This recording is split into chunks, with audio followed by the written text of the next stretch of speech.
Welcome to Straight Six Fan. My name's Grant Tommy, helping you build your hot rod in your confidence without a ton of money. And today we are talking about subtle pipe bends without a tube bender. Pipe bender, whatever it's called, you get it. It's Operation White Pipe on Project Below Fairmont.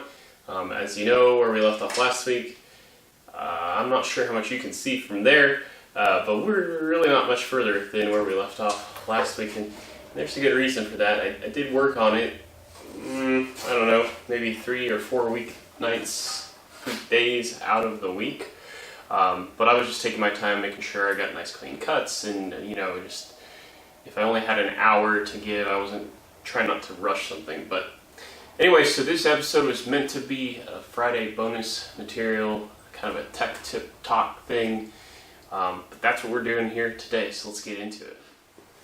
As mentioned last episode, we cut out the second cat because we had this piece tacked in. And again, stick around until the end. I will bring you up to speed on why we are where we are, as well as kind of changing plans for what we do with this whole setup moving forward. But after removing this cat, as you can see, we took out a little bit of an angle. So we knew we had to replicate this with piping, and I've been getting a lot of flack on Facebook and Instagram as to why am I going this route? Why am I trying to make a bend with pipe like this in the first place? Well, let's rewind back. Long before I had cut the catalytic converter out, I had used my angle finder to basically, kind of get center line to center line on the pipe and kind of set myself up. And what I found was this made a 152.5 degree bend. So my thinking all along was I could just order a 150 degree bend. Then on the cats it was more like 120 because it was more like up like this. So that's what I did. I ordered, well, 150 degree bend doesn't exist, and 120, and this is what 120 degree looks like. So what I'm getting at is when you're trying to figure out what angle your exhaust is bent at, it is, well,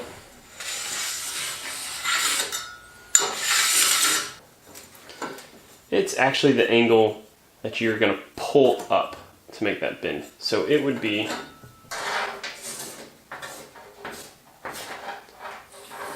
this inside angle, which you can't see. So obviously this is where I went wrong. Instead of thinking, and this is my fault, again, sorry Rob, I didn't look at any pictures before I placed the order through Jegs.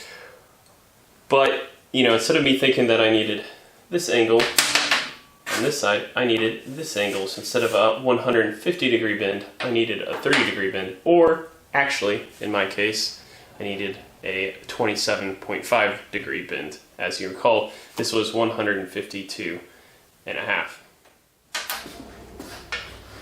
So knowing that the most critical degree you want is that inside degree, that what you're pulling off of the straight line, that's the angle you want. That's the critical degree, that's the critical measurement. So in my case, in order to successfully pull off this subtle bend in the pipe, well, all that needs to take place is you literally take that critical angle, my 27.5, and you divide that in half. So I took my, I set up my little chop saw for my mini grinder, and I used my angle finder, and I set it to 13.7 or 13.8 degrees, because this only has 1 decimal point, and I made 2 parallel cuts. So another way to think about it is, obviously a lot of us know how to do a miter cut. To go 90 degrees, you need 2 45 degree angles. So take that same logic and do it here. Now, the way I think I'm getting away with only doing this once and not doing the idea of pie cuts is, I would say, if you're under 30 degrees, this is a fine solution. If you're getting to 30 degrees and up, that's where I feel like you should switch to pie cuts. In a way, I may actually advise you that you can maybe push the idea of pie cuts up to, say, 36 degrees. And the reason for that is, as a rule of thumb, they say on pie cuts, you don't want to be any less than a 9 degree angle. And you want to do that here as well as here. So the reason for that is, think about it, 360 degrees, 9 goes into 360 degrees. It's so if you want to get a tighter bend, they'll say go down to 4.5. So that's why maybe 36 degrees might be, in my opinion, the best for pie cuts, because then you have 4 of them. You'd have 1, 1, 2, and then the next piece would have 3, 4. So hopefully that helps you out and helps you figure out how to come up with a solution for maybe the circumstance you're in. But as I promised earlier, I did want to update you on why this isn't hardly any further than the last video. Well, first things first, my plan was to always fully weld this inside corner of the wide pipe first, because I felt like it was going to be easier for me to get a torch and things in with this leg still cut out. Well, over the course of doing that, after I cut out this bend and knew that I was ready to go, I still needed to fill that in. Well, what happened over the course of that exercise was this inside, called the crotch, because that's the respect it deserves. I just fought it. It was hard getting the torch in there, as a novice, and getting the puddle and working the puddle. And then eventually I just, something got off and I started contaminating the weld, and then that contaminated my tungsten. And then I just started burning through tungsten. And so I'm kind of at a point where I just decided to kind of step away from that. And then while I was getting frustrated with this, it's like, okay, well, I need some low-hanging fruit to build my confidence. I wound up welding this side the rest of the way, which was super easy, surprisingly. In fact, I will say the crotch was so stinking frustrating, because I just had, probably like half of an inch left to seal up before I could move on, when my electrodes just started going berserk. Well, I decided to stick weld that remaining portion, which I know everybody says do not stick weld exhaust. So I made sure I did a practice piece on the exhaust tubing that I have cut out, from the H-pipe, and got the settings right. Made sure I had a 1/16 inch rod, and it did just fine. It did the trick. Ran air through it. I couldn't feel any leaks, so I feel pretty good about it. But as I also mentioned earlier, I owe you an update on the plans as a whole for the rest of the system. So let's get into that. First things first, I will say, so I test fitted it in this configuration under the car, and the hangers work great. So I've got those positioned. I did a good job positioning those in the right spot.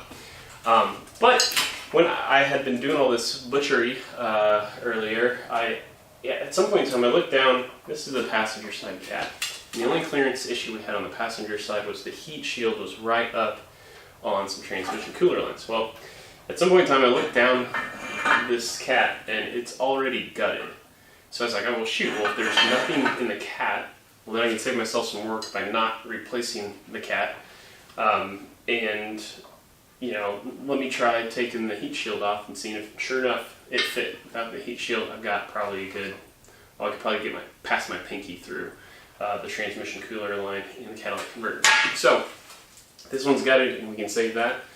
Then I was thinking, well, what about the driver's side? So took the heat shield off of that, thinking if this one's gutted, I'll just gut the driver's side if I can get it to fit. Well, I was in position today. You may recall from the episode, it was basically the last episode I did before I took that hiatus, and well, if you don't know what I'm talking about, that's up over here. And it was the transmission linkage was what the conflict was. So basically I'm gonna just wind up doing a little clearancing on this side, and I'm gonna gut this cat, and I think everything's gonna work. I was able to, when it was in position today, mark out where that clearance needs to take place, and by and large I think this setup's going to work, and so I'm pretty happy about that. So I've got some new electrodes showing up in the mail, because I was down to my last 2 anyway before they started to burn up. And so on Saturday I made sure I ordered new electrodes. It's Sunday today. Anyway, and they're supposed to show up via Prime tomorrow, so hopefully I can get this wrapped up tomorrow. That would be fantastic. But Just didn't want to gamble with content and not having something done in time for the Wednesday upload. Well, if you're new to the channel, hopefully you enjoyed the content and you think about subscribing. Otherwise, go check out some of these other videos and see how I got here to this point. That's going to do it for this episode. Like, comment, share. I don't care which one you do. As long as you do one, that really helps me out. Otherwise, that's going to do it for this episode. Until next time, peace out.